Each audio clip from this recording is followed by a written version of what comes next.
Hello and welcome back to the Retro Perspective. I'd like to do another pickups video today, and let me tell you, the charity shops have been terrible the past few weeks. I've been going to a few, not found anything at all really. But at the same time, I'm actually at the point in my collection, especially my PS1 and 2 collection, where I've got most of the cheap tat out of the way. Stuff like 102 Dalmatians, which I was playing the other day, and that is a pretty shit game. Stuff like that, I've got it all now. So I don't mind at the moment looking for a few slightly more pricey titles. I'm still tight as hell though, so let's not get let's not get too ahead of ourselves.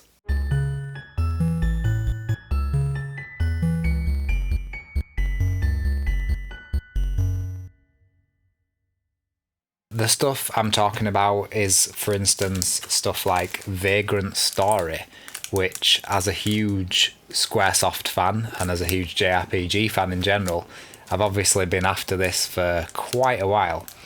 I have actually played this before on an emulator, and even though people tell me all the time that this is, one of the best PS1 JRPGs, I actually thought it was not that great. But it was quite a few years ago when I played it. It was when I first realised about emulation and stuff, so I played quite a few games back then. So maybe revisiting it, I'll have a completely different opinion on this game. So yeah, Vagrant Story is the first pickup for today, and I've already forgotten whether I mentioned, but most of these are going to be eBay pickups today. Second, we have Bloodlines for the PS1 again. A totally original futuristic sports game. 11 tribal characters do battle across 33 interactive arenas. This looks kind of similar to a game that we saw in the previous PlayStation Magazine video. I'm trying to remember the name of it. It was like a game show type thing, with different levels and mini games. And this kind of looks different. It says that it's the best multiplayer action game yet. Up to 4 players on screen at any one time. So yeah, it looks kind of similar to that. I have no idea what this next one's about. Introducing Twinsen in Little Big Adventure. This looks like an isometric adventure game, possibly. Join Twinsen, the hero prophet, on a surreal adventure through fantastical worlds to discover the legend. It just says discover the legend. I don't know if anyone's heard of a shop called Johnny Joysticks around Yorkshire, but they sure liked putting stickers on things, because they needed to put 3 stickers on this, which is a bit of overkill, I'd say. It says Johnny Joysticks buy, sell, exchange, Sony, Sega, Nintendo, indoor markets, Rotherham, Barnsley and Doncaster. Another PS1 JRPG, I believe, in the same vein as Final Fantasy Tactics, as there was quite a lot of them on the PS1. Legend of Cartier, and this one's an Atlas game. Of course, you have to be a millionaire to own all of the Atlas games. This was one I've had my eye on though, because I really like, I think it's the Japanese cover actually that I like. I prefer it to this one, but this cover's really nice as well. And I just think that name, Legend of Cartier, it's intriguing to me for some reason. Gather your army and set forth on a courageous quest. Learn the might of steel and the majesty of magic in this tactical fantasy role-playing adventure. Your destiny calls you. Even though I'm not a fan of Final Fantasy Tactics or that style of game, I'm always willing to give new games a go, because they might put a new spin on that genre. So yeah, looking forward to checking that out. One more PS1 game here, and this one comes as a recommendation from one of you amazing viewers leaving a comment in one of the other videos, and it is the fighting game Evil Zone. I don't know much about this one, and I've definitely never played it, but I do know that there was an anime, I believe, as well. I don't know if the anime came first or the game, But it says there's 5 different modes in this game. Always interested to see if fighting games can break out of their sort of limitations a bit to do something a bit different, which many PS1 games did, like Air Guys, Shaolin, and Wu-Tang Taste the Pain, of course. So yeah, I'll see what that's all about. I did manage to get into York last week, and that means, of course, that I paid another visit to Sawthumb Retro Games, and I got from them a game that I've been after for a long time. I used to play the demo to this over and over again when we first got the PS1, I believe, and it's Spider. This is a really unique game, the kind of game that you'd only really find in the 90s or early 2000s, where you play as a spider that has various guns grafted onto its limbs, and you go around these, levels.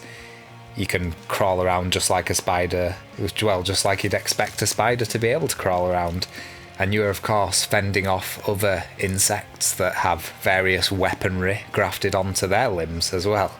Yeah, I'm really looking forward to seeing if this game holds up, because, as I say, I haven't played it in years, so I'm hoping that it really does live up to my memories of it, if you know what I mean. I also picked up the original Descent for PlayStation, and after playing the demo for this, which I really enjoyed, I really wanted to get this. I did have Descent 2, but of course I always like to start at the beginning, and yeah, looking forward to going through this one. One thing I felt like doing recently is getting a few more figures on the shelves. Some people go really overboard with the figures, and I don't want absolutely tons. And I also much prefer smaller figures, but it's hard to get really good quality small figures. As much as I love this Nami over here, it's pretty big. Like, I would have preferred if this was sort of maybe half the size. Anyway, I found this line of figures called Totaku on eBay. They're going pretty cheap at the moment. Usually they're being sold at places like Game for just a bit too much, I'd say. But these are similar to Amiibo, and they are just really good quality. So I've got Knuckles here, and I also got Parappa the Rapper. I got a couple in a bundle, and in this bundle was a Wipeout figure, which I'm not really a massive fan of Wipeout, but I do love the design of the ships. But yeah, these are just the perfect size for me, and I love that they're all on these little plus shapes that are the stands. They're all the exact same size of the stands. Yeah, I'm going to try and pick up a few more of these. I discussed this with Sega Head in his comment section, because he really loves Sonic the Hedgehog and stuff like that, and he looks out for these kinds of things, and he'd already got all of the Sonic the Hedgehog figurines. But there is actually quite a big range of these figures, including stuff like Yu-Gi-Oh, for instance. Things are still going pretty well on the official PlayStation Magazine collection front, although I still never really see issues 90 plus. One thing about the PlayStation Magazine though is just when you think you know like all of the issues and you know it, all about it, you discover that there's a completely different line. So I recently found out there's a PlayStation Tips from the official magazine. So I've been buying up quite a few of these, and they're actually really good. Like, they have full guides in them basically. I believe there's around 20 of these, and I'm well on my way with them. It's a good thing that most of them are pretty common. I believe there's one or two that I haven't really seen. But yeah, these are great. I really like them. Someone I know who's also collecting the magazine informed me that there are these mini mags as well, and they had some spare, which they sent me. So there's also these. I mean, that is just crazy. I don't know what these were from, whether they were like samplers or something like that. These are a lot smaller than the other one mini mag that I've got, which was basically just a little magazine with all the sections that you have in the regular magazine, but these say that they're Tips mini mags. I haven't unsealed these yet, but I definitely will do to do a proper video on them at some point. So that's it for the magazines, but I have a few more games to cover. The next game I had at one point, this was just before I started collecting properly. And I believe just before I started collecting, I wasn't into playing older games as much. I think I just wanted to play all the new games that were coming out. This was around the time I played Final Fantasy 13-2 and was just utterly disgusted by it and traded it in again straight away. And I traded in a lot of my games back then, but the one I probably regret trading in the most is Nier. So I grabbed this again because obviously I really want to give it another go. But back when I played it the first time, I actually really didn't like it at all. I had no idea that it was part of the Drakengard series. I hadn't really looked into it that much. And then later, once I started getting more into collecting, I got the collector's edition of Drakengard 3 and realised what an absolute genius Yoko Taro was. And Drakengard, I went back and played the earlier ones and I realised it was one of my favourite series. Yoko Taro, he can create an amazing game on a budget of like 500 yen because of course they were just pumping all of the budget into Final Fantasy 15 at that time, and Drakengard 3 just technically was a complete mess because they screwed the team over so badly with the budget. But anyway, Nier has a kind of a similar feel to that. It feels very low budget, but I believe that, you know, they probably pulled it off in the end. I think the main thing I remember of it was the fishing minigame, which at a point in the story you actually have to do. And I just really hate fishing minigames within games. And so I got so annoyed with it back then and I wasn't really having a good time. So yeah, that's why I traded this in.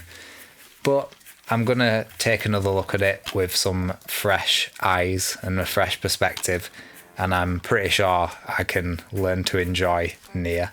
But this is one that I've refused to pick up for so long because it's suddenly become a rare, game, suddenly become quite pricey, and I don't think that the price is really justified, to be honest. I think that, of course, has a lot to do with the popularity of Nier Automata, but that just made me resist even more because I was so pissed off that all these people loved Nier Automata because Platinum Games developed it, when I thought Drakengard 3 was a much better game. Anyway, I've talked about that a load of times to various people, so I won't bang on about it anymore. A GameCube game next. I don't often grab these, but Harvest Moon, Harvest Moon, A Wonderful Life. This was very cheap on eBay, which usually Harvest Moon games aren't. And yeah, I thought it was a good shout to grab it. I haven't had much experience with this series. I've mainly played the PS1 game for quite a bit, never really finished it or anything, but I have a feeling that the GameCube one is going to be one of the better ones, so I think this is well worth having in the collection. And finally, judging by the price of the third one, I believe this is probably going to increase in price a lot over the coming months, and that is Ape Escape 2. This is cheaper than the third game, as I said. I don't have the third game, but I have Ape Escape on the PS1, which is, at the time, just such a unique and innovative game. And I think it doesn't get the recognition it deserves as a series.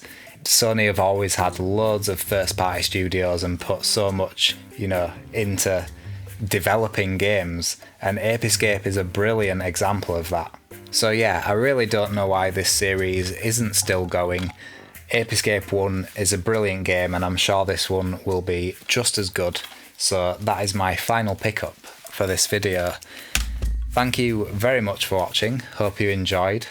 I've been Jake of the Retro Perspective, and I'll see you next time.